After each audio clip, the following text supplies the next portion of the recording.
طالبانو ورونو د انسان نه ده، انسان کې د کرویات چې دي یو سره کرویات دي یو سپین کرویات دي. دا سره کرویات طالبانو دا په وینه کې ډیر دي، د وینې رنګ یې دوی اخیستی. یو سپین کرویات دي.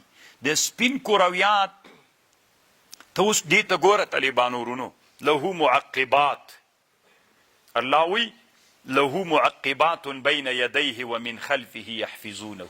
مولیان وی په قرآن کې طب نسته ده، ورته ګوره. الله وی چې د مور په نس کې بچی وي، له معقبات.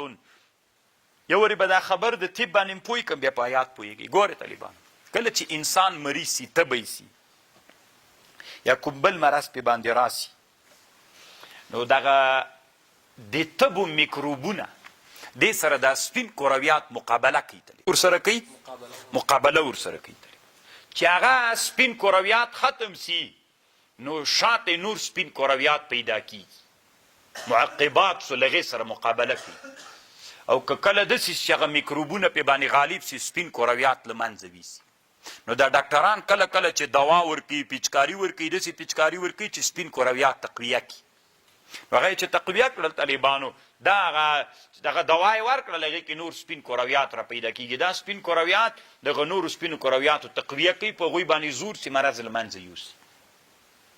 اوس ته غوږ ورته نیسه. له دا مخکې له یا دا له طالبانو الله علم لري په پټه د خبر او په ښکاره د خبر باندې. له معقبات من بین یدیه ومن خلفه یحفظونه، ساتي له امر د الله نه.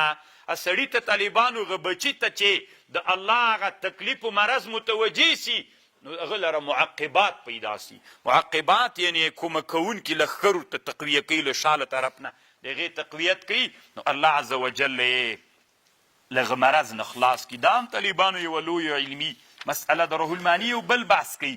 وی علما د علم فلسفي وی امام رازي نه نقل کړی ده چې انسان یو دغه روح د انسان یو بل روح هم لري چې هغې ته روح ملکي وایي. فلسفیان وی، هغوی د فلسفې له لحاظه دا ثابته کړې ده. خو روح المانی وی دغه روح ملکي د همدا عبارت له همدې ملکو نه چې د انسان باندې مقرر ملکي دي، د معقبات همدغه روح ملکي د عبارت له همدې نه وي.